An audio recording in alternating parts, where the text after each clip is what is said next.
next week. Now, last week, we started this series called Unshaken. We're dissecting Elijah's life. We're kind of investigating it, looking at it from as many angles as possible. And last week, we talked about this encounter that Elijah had with God. And it's a kind of an intense thought that this man had this amazing encounter with God. But he had this relationship with God that I think it's very difficult for a lot of us to have. And it was this open, honest, very brutally honest relationship with God. And we talked about the benefits of having a relationship with God that's open, that's honest, that's transparent, instead of a God that's far off, kind of at an arm's distance. You know what I'm talking about? A very religious view of God. And then we said, if you can get to a place in your life where you're open and you're honest with God, carving out moments in your day or maybe in your week where you can spend time in God's Word, listening to God's voice, talking to Him and sharing what's going on, I think you'll find more clarity and direction in life than you've ever experienced before. And we picked that out of Elijah's life. God showed up in Elijah's life in a whisper. There was this earthquake and this fire and this windstorm, but it's when Elijah got quiet and he was able to listen to the whispers of God that he got direction for his life. And so what we're going to do is we're going to go backwards from that story. We found that in 1 Kings chapter 19. Well, we're going to go back to 1 Kings chapter 17. Now, if you've got your program and you dig in there a little bit, you're going to see some verses in there. So if you didn't bring your Bible, it's all right. You can follow along. But I want to jump right into the story because it's a story that I love. It's an interaction between Elijah and this woman. Now, we don't know a lot about this woman. I wish I had some history for you on this woman, but here's what we do know. We know that she's a single parent, and we know she has one son. That's what we know for sure. We don't know a lot about her. I don't know how she became a single parent. I don't know the circumstances leading up to it. All we do know is that Elijah and this woman have an encounter, and we can read about it in the book of 1 Kings chapter 17. Here's what it says. As he, this is talking about Elijah, arrived at the gates of the village, he saw a widow gathering sticks, and he asked her, "Would you please bring me a little cup of water?" And she was going to get it. He called to her, "Bring me a bite of bread too." So Elijah's in need. He doesn't have anything to drink. He has nothing to eat. And he's asking this woman for some help. And here's her response. She said, "I swear by the Lord your God that I don't even have a single piece of bread in the house. I have only a handful of flour left in the jar and a little cooking oil in the bottom of the jug." Now this is intense. "I was just gathering a few sticks to cook this last meal, and then my son and I will die." She's in a dire situation. It's so bad that she's just kind of made preparations. I don't know if she's asked for help prior to this. I don't know what circumstances led up to this. We know that her husband had passed. We don't know how it all happened, but there's no provision in her house. She meets Elijah. He asks for something. She has nothing that she can even give to him. And then Elijah asks her to do something else that's pretty intense. It's the next verse in your program. It says this, "But Elijah said to her, 'Don't be afraid. Go ahead and do what you've said.'" So in other words, get the sticks, make the food, but first, make some for me. So he says, make a little bit for me first, then use it, what you have left, for yourself and your son. But here's the key. This is what Elijah throws out in 1 Kings 17. "For this is what the Lord, the God of Israel, says. There will always be flour and olive oil in your containers until the time when the Lord sends rain and the crops grow again." Here's a woman in desperate need. She has scarcity. And then there's Elijah. He also is in need. He asks her for help. She can't really help, but he asks her to help him anyways. And here's this little tagline that he throws on there. "Let me tell you what God is going to promise if you're willing to do it." Now for them, it was, make me some food and some drink, And then if you do that, make it for me first, then God will provide for you. Now, I don't know if you've ever been up against scarcity in your life financially. Yeah, has anyone ever been in scarcity in their lives? And it may not be even recently. It may have been years ago or when you were a child, but you faced scarcity. I think at one time or another, we've all faced scarcity. I love this sign I saw online. It was a mother who had just laid her baby down for a nap. And you guys ever get bothered by solicitors or people ringing your doorbell? Don't they come at the most inopportune times ever? Well, this lady put a little sign. It wasn't much of a sign. It was a piece of paper just taped to her door. And here's what it said, hand typed, "No soliciting. We have a baby in the house that is asleep. And if you wake him up, Mommy and Daddy will be very upset." And then she lists a bunch of stuff. Here's what it says. "Don't worry, we already know who we're voting for. We already own a set of steak knives. We just bought a vacuum. We have already found Jesus, and we're too broke to buy anything else. Seriously, unless you're selling Thin Mints, go away." I'm the same way, man, unless you're a Girl Scout, because I like those cookies. So we've all been in that same spot where we don't have enough money to help you because we don't even have enough money for ourselves. You guys ever been there? Scarcity. It's tough to be in a spot in your life where you don't have enough. But I don't think that God divinely placed that Elijah story. You guys come on right there. That Elijah story in the scriptures just to teach us about finances and to trust God with our finances. You may not be in a spot right now where money is a huge problem. I mean, wouldn't it be great to have some more? Sure, it'd be great to have some more. But you may not be struggling to the point where you've got to just go grab some sticks so you can make a meal so then you can die. That may not be the spot that you're in. But scarcity runs way deeper than just our checking account, doesn't it? Have you ever been in a broken spot outside of finances? Have you ever been in trouble in a spot in your life and it has nothing to do with money? All the money in the world couldn't change what's happening in your life right now.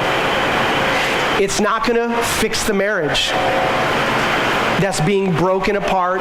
It's not going to all of a sudden another check or a bigger check isn't going to stop the fighting at home. A generous gift or winning the lottery is not going to mend relationships with family members. It's not going to bring healing in your heart because your heart has been hurt, because trust has been broken, because you've been lied to, or a business deal went really bad and that friendship was strong and now it's non-existent and now you're in court against each other. There's all kinds of things that we could put at the end of this story, not only the money, but all kinds of other stuff in our lives. Now, it may be money, but it may not. So really, here's what I love about what Elijah is throwing out to this woman. You know, this conversation between Elijah and this woman has really not a lot to do with water and flour and sticks. Even though that's what she needs, Elijah's taking it one layer deeper in her life. The real question Elijah is asking is not, can I have some food? It's, do you trust God? That's the real question Elijah's asking.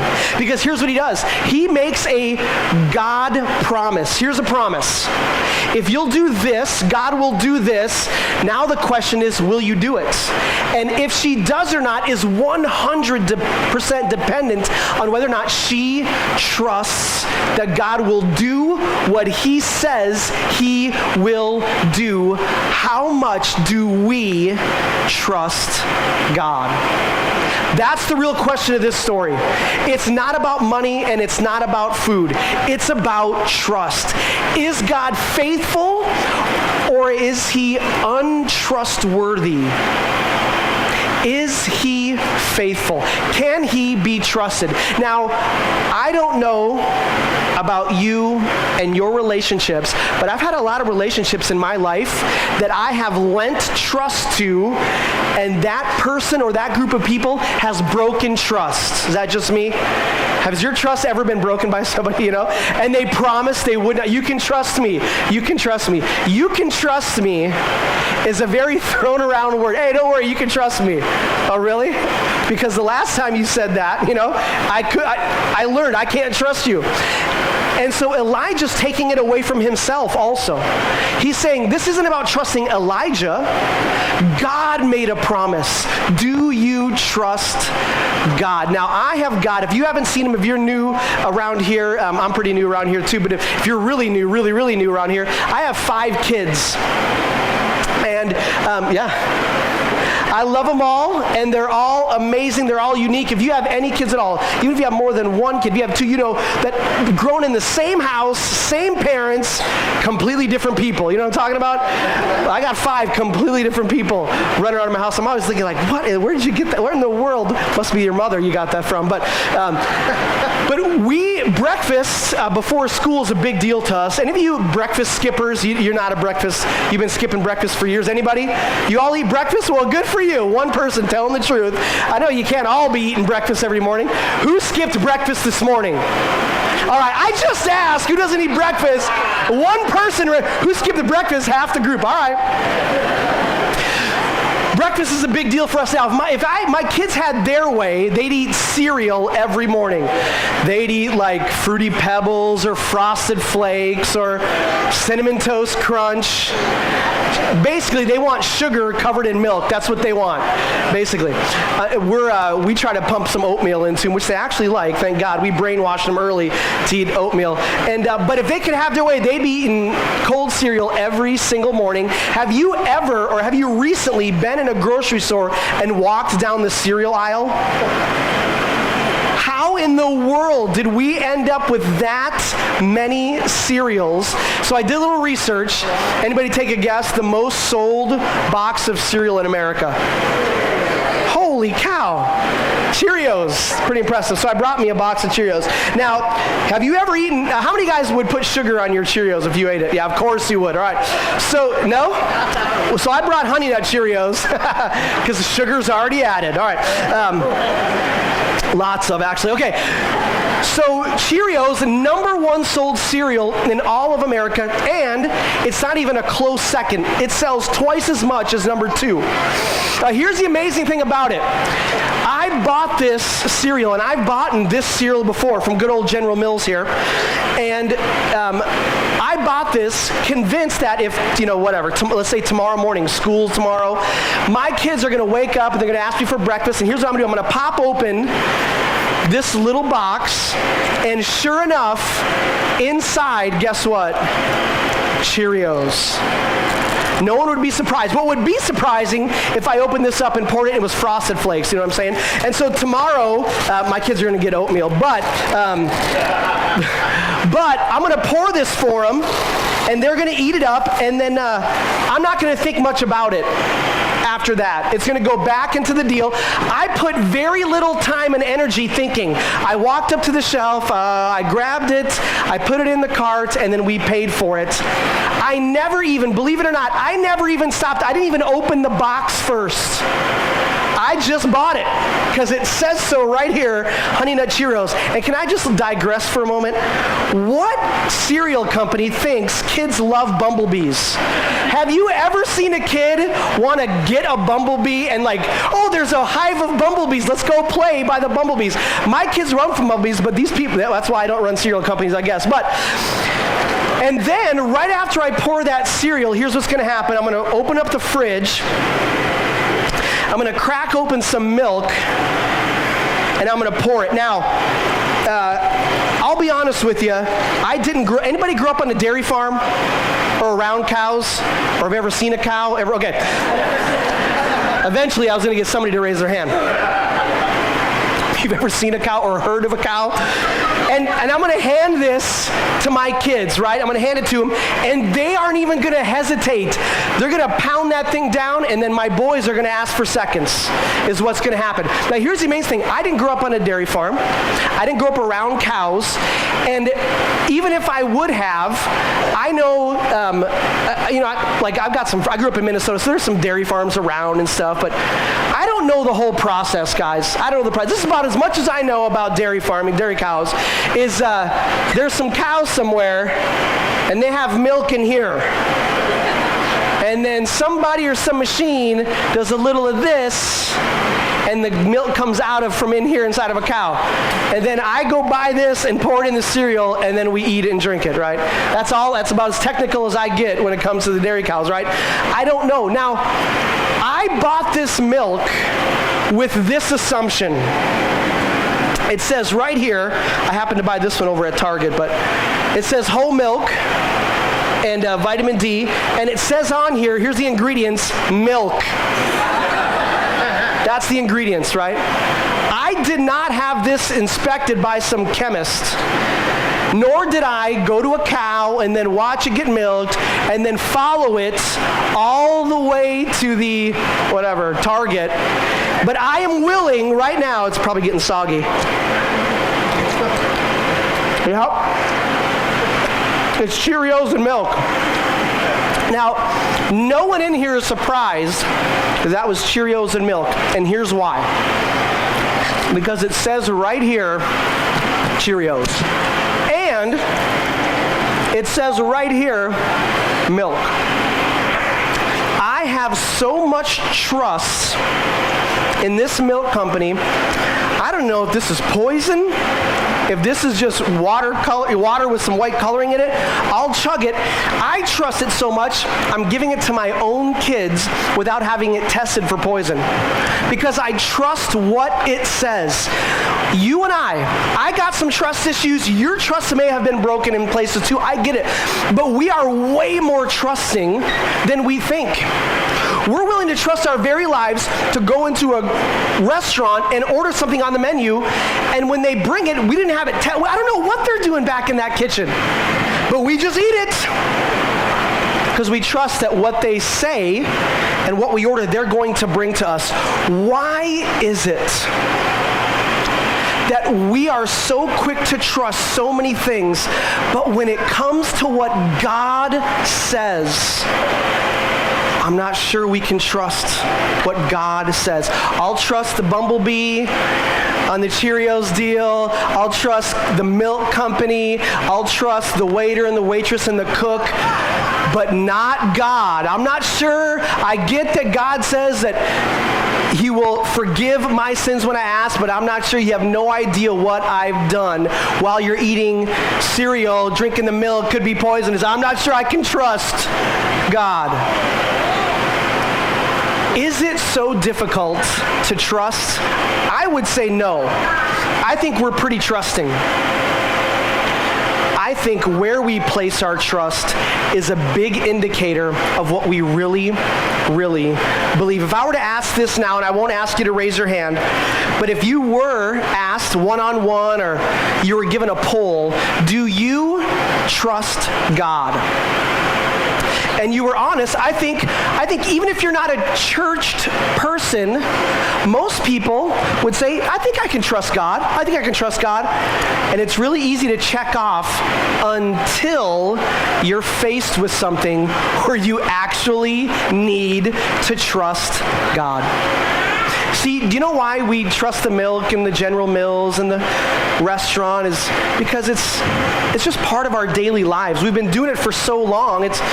We've never opened up the Cheerios and seen anything but Cheerios. So it's been faithful. Every time we've bought milk and opened it up, it's actually been milk. And so it's been faithful before. I would say this, everything in this world will eventually let you down. We place our trust in politicians and they let us down. We place trust in the economy and it lets us down. We place trust in people who are good intentioned and they let us down. God will never let you down. God is unshakable. Your life is going to be unshakable and so is mine. The economy and the world will be shakeable, but God will be unshakable. Elijah was basically asking this girl, how much do you really, truly trust God? And so I pose that question to us today. How much do you trust God? Now for Elijah, here's what happens. It's the last verse in your program. It says this.